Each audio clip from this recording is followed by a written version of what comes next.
Ombara was a kingdom hidden from the world. It was a place of peace and plenty. Lush green valleys were surrounded by sparkling rivers. Waterfalls cascaded from towering mountains. The people of Ombara were happy and always sang. They were protected by a magical stone. This stone was called the Heart of Ombara. It glowed with a warm, gentle light. The heart kept Ombara safe and prosperous. One day, the Heart of Ombara was stolen. Darkness fell upon the kingdom. The rivers ran dry, the crops withered, the people despaired. They remembered stories of a brave hero who would one day return the heart. This hero would bring back their beloved Ombara. But who would this hero be?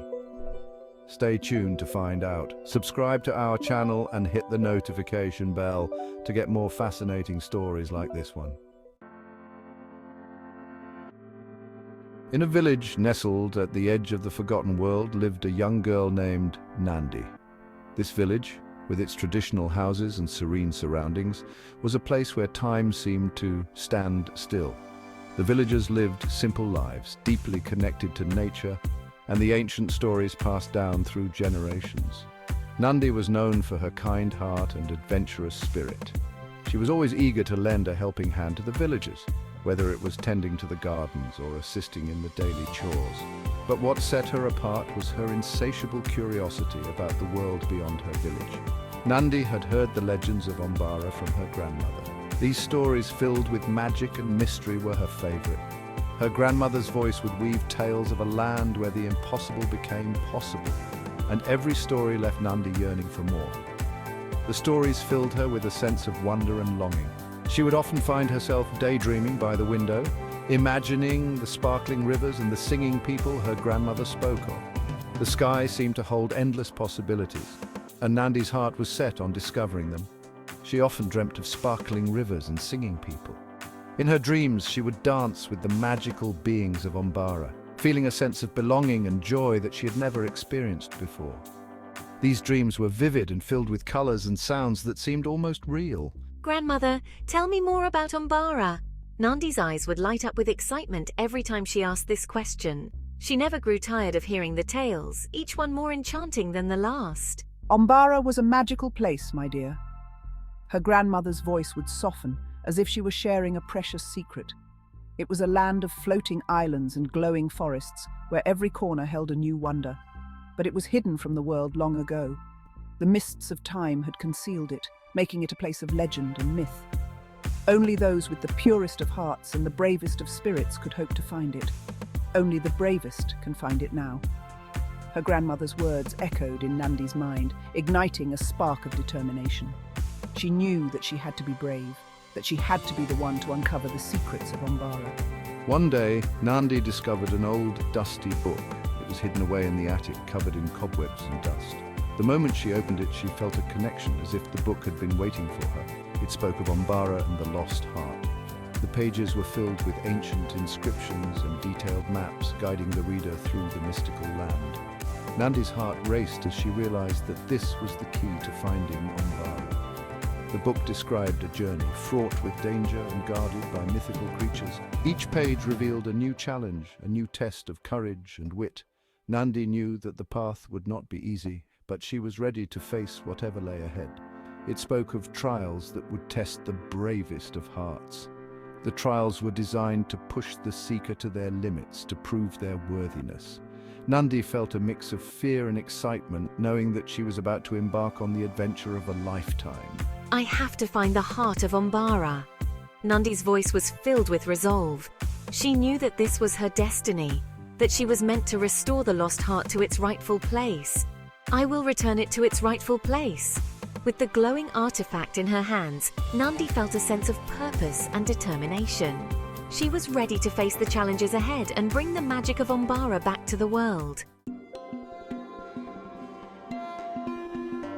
Deep in the heart of the whispering woods, Nandi met an old woman. The forest was alive with the sounds of nature, the rustling leaves whispering secrets of the past. The woman was sitting by a bubbling spring, its crystal clear waters reflecting the dappled sunlight filtering through the canopy above.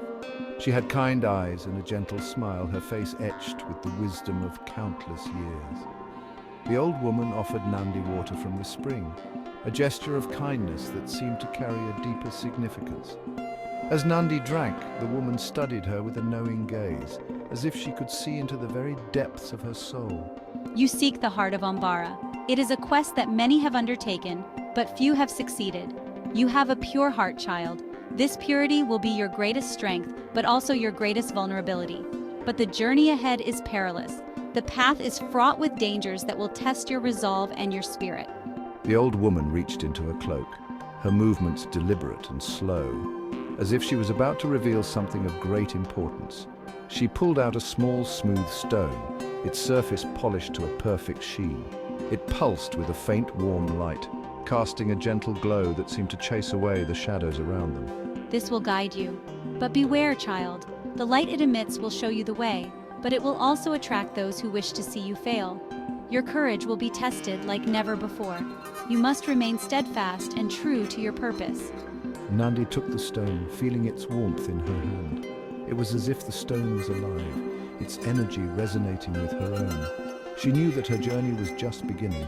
The forest ahead was dark and foreboding, but she felt a newfound sense of determination. With the stone as her guide, she was ready to face whatever challenges lay ahead. The old woman's words echoed in Nandi's ears as she continued her journey. Soon she arrived at the foot of a towering volcano. Rivers of molten lava flowed down its sides, a terrifying spectacle that made the air itself shimmer with heat. This was the River of Fire. There seemed to be no way across. I remember the glowing stone. She held it tightly in her hand, closing her eyes. The stone grew warm, its light intensifying. When she opened her eyes, a bridge of shimmering light had formed across the River of Fire. Taking a deep breath, Nandi stepped onto the bridge. It held her weight, the heat unable to penetrate the shield of light. After crossing the River of Fire, Nandi felt the heat of the flames licking at her heels, the intense heat making every step a challenge. The landscape around her was a fiery inferno with molten lava flowing like rivers and the air thick with smoke. She had to be careful with every step, as one wrong move could mean falling into the burning abyss below. Finally, after what seemed like an eternity, Nandi arrived at the edge of a deep chasm. The sight before her was both awe-inspiring and terrifying. The chasm stretched out endlessly, a vast abyss that seemed to swallow all light and sound. The wind howled through it, creating a symphony of eerie sounds that echoed off the walls of the chasm. It was as if the chasm itself was alive, whispering secrets and warnings to those who dared to approach. These eerie whispers seemed to taunt and frighten, filling the air with a sense of dread. Nandi could almost make out words in the whispers, as if the chasm was trying to communicate with her, to warn her of the dangers that lay ahead. This was the Whispering Chasm, a place of legend and mystery. Many had ventured here, but few had returned to tell the tale. The chasm was said to hold great power, but also great danger. Looking down into its depths, Nandi felt a tremor of fear. The darkness seemed to go on forever, an endless void that threatened to consume her. Nandi's heart raced as she peered into the abyss, the fear gripping her tightly. She knew she had to be brave, but the unknown depths of the chasm were daunting. The bottom was shrouded in darkness, an impenetrable blackness that seemed to hold countless secrets and dangers. It was a place where light dared not venture, and where shadows reigned supreme. The stone. It's pulsing again. Its light was faint but steady, a beacon of hope in the surrounding darkness. The stone in her hand pulsed again, its light spreading outwards. It was as if the stone was guiding her, showing her the way through the darkness. This time, a rope of light descended into the chasm, illuminating the path ahead. The rope seemed to be made of pure energy, glowing with a magical light that cut through the darkness. Trusting in the stone's magic, Nandi grasped the rope and began to climb down. Each step was careful and deliberate, her grip firm on the glowing rope. As she descended, the whispers grew louder, their tone more insistent. They seemed to be trying to communicate with her, to tell her something important. But Nandi remained focused, her resolve unshaken. She had come too far to be deterred by mere whispers. Do you truly believe you can make it? The voice was filled with doubt, questioning her every move. But Nandi held on tight, her focus unwavering. She had faced many challenges before, and she was determined to overcome this one as well. She had come too far to give up now. With each step, she grew more confident, her determination shining brighter than ever. The journey was far from over, but Nandi knew she had the strength and courage to see it through. At the bottom of the chasm, curled around a giant stalagmite, was a monstrous serpent. Its scales shimmered like 1,000 jewels, and its eyes burned with a cold fire. This was the final guardian, the last obstacle between Nandi and the Heart of Ombara. I come for the Heart of Ombara, not to harm but to heal. The serpent rose to its full height, its shadow engulfing Nandi. Fear threatened to overwhelm her, but she remembered the prophecy. Closing her eyes, Nandi held the stone aloft and declared her purpose, her voice surprisingly steady. The serpent studied her, its gaze piercing. Slowly, it uncoiled itself from the stalagmite and lowered its head to Nandi. To her surprise, instead of attacking, the serpent nudged her gently with its snout. It nudged a loose rock at her feet, revealing a small, glowing stone underneath. The Heart of Ombara. As Nandi picked up the heart, she understood. The trials were not meant to harm, but to test her courage and the purity of her heart. She had faced her fears and overcome them. She had proven herself worthy. Holding the Heart of Ombara, Nandi retraced her steps. The river of fire parted for her. The whispering chasm fell silent. Back in the hidden kingdom, the people were weary and hopeless. Then a light began to glow. It spread throughout the land, driving away the shadows. The rivers flowed again. The crops flourished. The people looked up, their faces filled with awe and joy. Nandi returned the Heart of Ombara to its rightful place. The kingdom was reborn, more beautiful and prosperous than ever before. Songs filled the air once more. Nandi's journey to restore the Heart of Ombara became a cherished legend.